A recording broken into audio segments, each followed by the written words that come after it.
Presidente, eu queria inicialmente prestar minha homenagem pessoal à mulher brasileira pelo transcurso do Dia Internacional da Mulher, fazendo um registro especial. No dia 24 de fevereiro, transcorreu o 80º aniversário da regulamentação do voto feminino. 80 anos de voto feminino regulamentado. E tudo começou no meu estado com uma potiguar, chamada Celina Guimarães, que foi, na verdade, quem provocou, em 1927, 4 anos antes, a instituição do voto feminino. Ela solicitou ao próprio Senado Federal a instituição de um projeto de lei que foi sacramentado e instituiu o voto feminino. Celina Guimarães foi a potiguar precursora da participação da mulher na vida pública do país pela oportunidade ou pelo direito da mulher brasileira votar. Votar e depois ser votada. Eu me lembro bem, senhor presidente, esse é o meu 4º mandato de senador. No meu primeiro mandato de senador existia no plenário do Senado apenas uma senadora, Eunice Miquiles. Hoje as mulheres ocupam espaços tanto quantitativos como qualitativos no plenário do Senado, apreciáveis.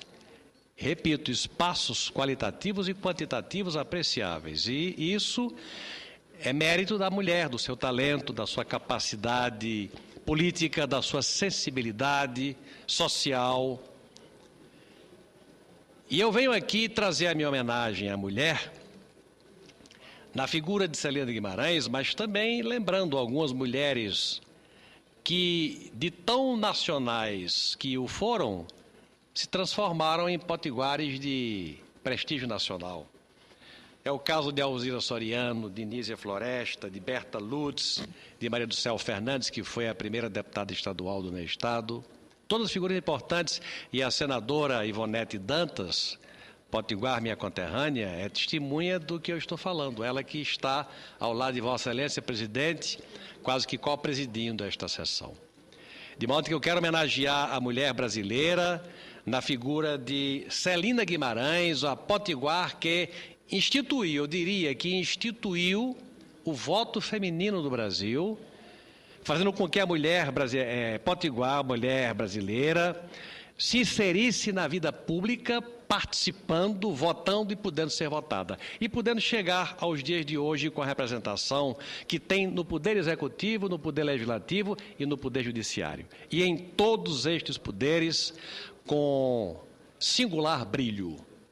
Digo com toda franqueza, com singular brilho. Feita essa homenagem, senhor presidente, eu queria hoje fazer um registro de um fato que é alvissareiro e de alguns fatos que são, para mim, motivo de enorme preocupação. Fato alvissareiro.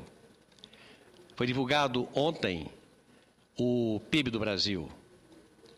Ao lado da divulgação do PIB do Brasil, o fato de que o Brasil é hoje a 6ª maior economia do mundo. Passou o Reino Unido, passou a Itália, passou a Espanha. É a 6ª economia do mundo com um PIB de 4,13 trilhões de reais. Muito dinheiro. Ao lado dessa constatação, eu preciso fazer algumas constatações para que este fato em si, que é alvissareiro, o Brasil ter chegado à 6ª posição no ranking mundial das economias do planeta, trazer algumas explicações e algumas considerações que são tão verdadeiras quanto a primeira. Por exemplo, uma primeira constatação que me preocupa muito. Importante, presidente Moca, é o PIB, mas mais importante do que o PIB é o PIB per capita. É a renda das pessoas, é o que as pessoas dispõem para viver dentro do país. É a renda per capita. É a distribuição da riqueza, seja em petróleo, seja em feijão, seja em algodão, seja em brinquedo, dividido pela quantidade de habitantes que moram no país. Isso é o que interessa. E uma primeira constatação. Vamos chamar do governo Fernando Henrique Cardoso, quando o mundo não crescia tanto como tem crescido ultimamente, por razões que todos os dias o noticiário registra, o Brasil cresceu na sua renda per capita, ou seja, a renda dos brasileiros cresceu ao longo de 8 anos de Fernando Henrique Cardoso 1,01% ao ano. A América Latina cresceu a 0,38% ao ano, bem menos do que o Brasil. Índice baixo, 1,01. Na América Latina, 0,38. Eram outros tempos. O mundo vivia outras circunstâncias. Era um outro contexto econômico com muitas crises. E os números não mentem. A América Latina cresceu em 8 anos do período Fernando Henrique 0,38% ao ano e o Brasil cresceu a 1,01%, ou seja, quase 3 vezes o crescimento da América Latina. Aí inclua México, inclua Cuba, inclua Argentina, Uruguai, Peru, Bolívia, Colômbia, tudo 3 vezes. Pouco, mas 3 vezes. Como é que está agora no governo Lula, do PT? Lula, Dilma. Nos últimos 8 anos, o PIB per capita, e isso o brasileiro experimenta, porque o brasileiro está podendo hoje comprar bicicleta, alguns o automóvel, a geladeira, o fogão. Isso se traduz nos números. O PIB per capita, o produto interno bruto per capita por cada brasileiro, nos últimos 8 anos cresceu 2,85%. Maravilha, comparado com o 1,01 da época de Fernando Henrique, que vivia, como disse, uma outra quadra de muito mais dificuldade. Cresceu 2,85% ao ano. Belo número. Mas o mundo e as suas circunstâncias. Como é que cresceu a América Latina? Como é que cresceu o contexto que inclui Panamá, México, Costa Rica, Venezuela, Argentina, Uruguai, Paraguai, Bolívia, Pará e isso todos os outros países. O Brasil cresceu 2,85. Quanto é que cresceu a América Latina? 4,07. Ao invés de crescer 3 vezes o que a América Latina cresceu, como foi no Fernando Henrique, o Brasil cresceu perto da metade do que a América Latina cresceu. Um pouco mais do que a metade. Mas cresceu menos do que a América Latina. Esse é um dado que preocupa? É claro que é um dado que preocupa. O Brasil passou a Inglaterra, mas o que interessa, senador Ivonete Dantas, senador Demóstenes Torres, meu líder, o que interessa é como vive o brasileiro dentro do contexto do mundo. O Brasil é a 6ª economia do mundo. Está atrás da Alemanha, do Japão, dos Estados Unidos, da China,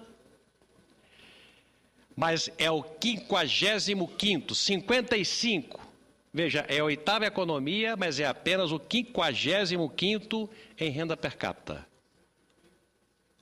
Muitos países que têm um PIB, uma economia muito menor do que o país, têm um povo vivendo muito melhor. E eu coloquei, senador Demóstenes, os dados de como estava o Brasil no contexto da América Latina no governo Fernando Henrique, para como está hoje, para fazer uma avaliação de que o Brasil ia bem comparado com os vizinhos. E o Brasil passou a ir mal. Está crescendo por uma circunstância internacional, mas comparado com os vizinhos, está indo mal. Haja vista a posição do ranking de renda per capita, 55º lugar. É a 6ª economia do mundo, mas na distribuição da renda é apenas o 55º. E no IDH? IDH é o Índice de Desenvolvimento Humano que traduz longevidade, expectativa de vida, qualidade da educação, do nível de instrução, qualidade da saúde pública ofertada. IDH é um conjunto de indicadores sociais que mostram no contexto internacional, a posição de países confrontados com países.